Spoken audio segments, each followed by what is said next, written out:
There is an organ in the human body that never rests. Not when we sleep, not when we lose consciousness, not even in the deepest moments of sleep. It works tirelessly from before we are born until the last second of our lives. It doesn't beat like the heart. It doesn't filter like the kidneys. It doesn't breathe like the lungs. What it does is more difficult to define, and that is why for centuries it was the most misunderstood of all: the brain. For millennia, human beings believed that the heart was the center of thought and emotion. The ancient Egyptians, when mummifying their dead, delicately extracted the brain through the nose and discarded it. It was considered worthless tissue. The heart, on the other hand, was preserved with reverence. Aristotle, one of history's most influential thinkers, maintained that the soul resided in the chest. The brain, in his opinion, served only to cool the blood. This idea took centuries to be corrected, not because instruments failed, but because the brain is an organ that conceals its own workings. It doesn't move, it makes no visible noise, it doesn't pump or secrete anything we can see with the naked eye. It acts silently from within, coordinating everything we are without ever revealing itself directly. Today we know that the adult human brain weighs approximately 1.4 kilograms. It occupies a volume of just over 1.5 liters. In terms of mass, it is modest, but in terms of complexity, there is nothing in the known universe that comes close. Within that volume are approximately 86 billion neurons. Each of those neurons can establish between 1,000 and 10,000 connections with other cells. The total number of possible synapses in a human brain easily exceeds the number of stars in the Milky Way. And yet, all that processing power consumes a mere 20 watts of energy, less than a low-energy light bulb. To understand how the brain works, we must first understand what it has to solve. The brain is the interpreter of the outside world. Right now, as these words reach your ears, your brain is processing the frequency of the sounds, tracing their spatial origin, extracting meaning from language, comparing that information with memory, generating mental images, and maintaining an up-to-date map of where your body is in space. All of this happens simultaneously, without conscious effort. Anatomically, the brain is organized into layers that tell their own evolutionary story. The deepest and oldest region, the brainstem, controls the functions we can't stop doing: breathing, regulating heart rate, and maintaining body temperature. This region exists in similar forms in reptiles, amphibians, and birds. It has a history spanning hundreds of millions of years. Above the brainstem is the cerebellum, a compact and deeply folded structure that occupies the back of the skull. Despite containing only about 10% of the brain's mass, it houses more than half of all the brain's neurons. The cerebellum coordinates movement, calculates trajectories, adjusts posture, and refines gestures. When a person learns to ride a bicycle, play an instrument, or sign their name, it is the cerebellum that automates these patterns until they can be performed without conscious thought. Above all this lies the largest and most distinctive structure of the human brain. The cerebral cortex is what we see when someone shows an image of the brain, that wrinkled surface with deep folds and jagged ridges. That appearance isn't accidental. The folds allow such a large surface area to fit inside the skull. If we could spread the human cortex out on a table, it would cover approximately 2,500 square centimeters, which evolutionarily should have required a much larger skull. It's efficiently compressed thanks to those convolutions. The cortex has 4 main lobes, each with functional specializations that science has been painstakingly uncovering. The occipital lobe, at the back, processes vision. The temporal lobe, on the sides of the head, is involved in hearing, language, and memory. The parietal lobe integrates sensory information about the body and space. And the frontal lobe, the largest in proportion in humans, governs planning, decision-making, impulse control, and crucial aspects of personality. But these divisions are artificial. The brain doesn't process information in isolated compartments. It processes it in networks. Right now, if you hear a familiar voice, the temporal lobe activates auditory recognition. The hippocampus retrieves memories associated with that person. The amygdala assesses the emotional charge of that voice, and the frontal cortex decides how to respond. All of this happens in milliseconds before there is any conscious awareness of having made a decision. What makes the brain radically different from any machine is that it is made of living matter. Neurons are not transistors. They are cells that grow, connect, reconfigure, and die. A typical neuron has a cell body that contains the nucleus, and from that body extends a network of branches called dendrites that receive signals from other neurons.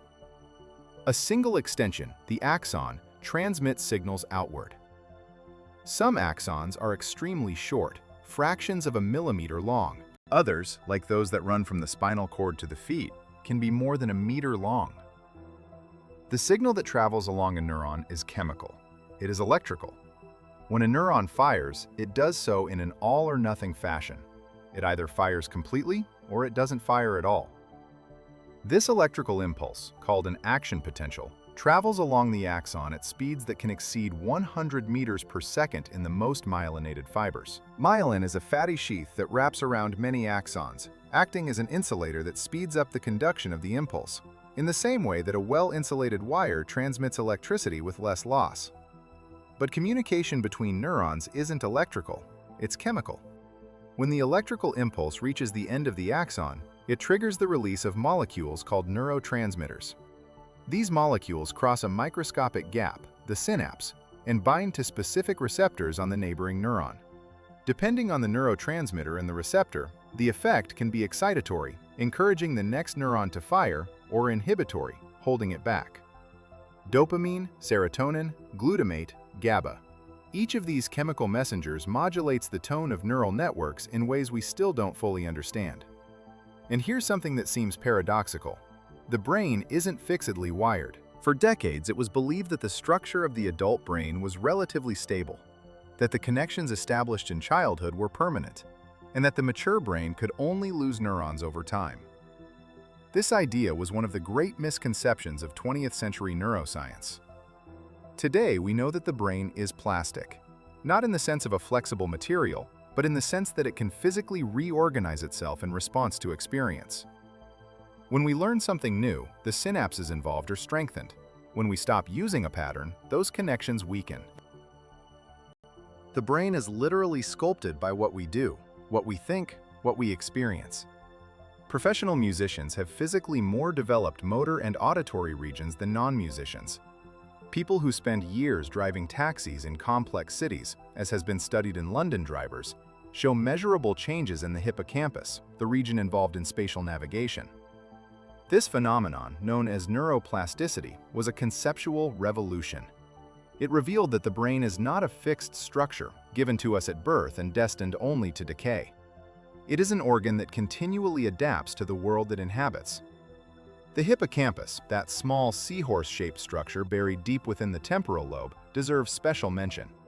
It is the gateway to memory. It doesn't store memories permanently, it consolidates them. When we experience something, information reaches the hippocampus from multiple regions of the cortex. The hippocampus integrates these pieces, weaving them into a coherent narrative, and during sleep, it helps redistribute them to other areas of the cortex for long-term storage. Without a functioning hippocampus, a person can perfectly recall their childhood, but be unable to form any new memories. Every conversation, every new face, every event vanishes as soon as it ends. The amygdala, another deep structure of the limbic system, adds a dimension that the hippocampus cannot ignore: emotion. The amygdala quickly assesses whether something is threatening, pleasurable, or irrelevant. Before conscious thought even enters the picture, the amygdala has already sent signals that alter heart rate, breathing, and alertness. This is why someone feels fear before they can explain why. The amygdala acts faster than reason. The interaction between the amygdala and the prefrontal cortex is one of the most studied processes in neuroscience. The prefrontal cortex can inhibit the amygdala's responses, contextualize fear, assess whether a threat is real, and moderate the emotional response. This dialogue between emotion and reason is not a metaphor. It is a real conversation between brain structures mediated by circuits that can be tracked and measured. Sleep, which often seems like a pause in brain activity, is actually one of its busiest periods. During deep sleep, the brain consolidates memories, eliminates metabolic waste accumulated during the day, and reorganizes connections. There is a lymphatic drainage system in the brain, the glymphatic system, which is primarily activated during sleep and clears harmful proteins that accumulate between neurons. Chronic sleep deprivation not only impairs memory and cognition, but it also allows these proteins to accumulate, and there is evidence linking this to neurodegenerative diseases. Pain, temperature, touch, hunger, thirst, sex drive, creativity, language, music, grief, hope. All of these emerge from the same gray matter that fits inside the skull. There is no single region of the brain where we can point and say, here is consciousness. We don't yet know exactly what consciousness is from a neurological perspective. We do know which regions contribute to it. We know that when certain areas of the brainstem are damaged, consciousness disappears. We know that the cortex plays a central role in subjective experience, but the mechanism by which information processing gives rise to the experience of being, the so-called hard problem of consciousness, remains unresolved. There is no scientific consensus. The question remains open. There is something profoundly strange about that. The brain is the only organ that tries to understand itself and still cannot. We have scanners that show which regions are activated when we think. We can record electrical activity with millimeter precision. We can stimulate specific regions and observe the effects. And yet, the gap between the physical process and subjective experience remains. What we do know is this: the human brain is the result of over 500 million years of evolution. Its deepest layers are shared with animals that existed before the dinosaurs walked the earth. The most recent layers, the expanded prefrontal cortex, are what distinguishes us from any other species. We are nothing more than the expression of that organ. What we think, what we feel, what we remember, what we create, what we destroy, everything emerges from there. And every time that organ learns something, when a synapse is strengthened, when a network is reconfigured, when a memory is consolidated, the brain physically changes. Not radically, but with the subtlety of something barely measurable. This means that the experience of reading this, of hearing these words, of processing these ideas, is leaving a microscopic but real imprint on the structure of the brain that is processing them. There is nothing in nature known to equal this capacity, a universe that somehow learned to know itself, starting with this silent, electrical, and chemical organ that weighs little more than a kilogram and has never stopped working for a single instant in your entire life. And perhaps the most unsettling thing of all isn't what the brain does, but what it implies. Every thought you have, every memory you form, every decision you make is physically shaping the organ that defines you. You are not the same brain you were a few minutes ago. You have changed, even if only imperceptibly. And if these kinds of ideas make you see your own mind in a different light, subscribe to Anatomy Revealed, because on this channel, we don't just explain how the human body works, we explore what it truly means to be human.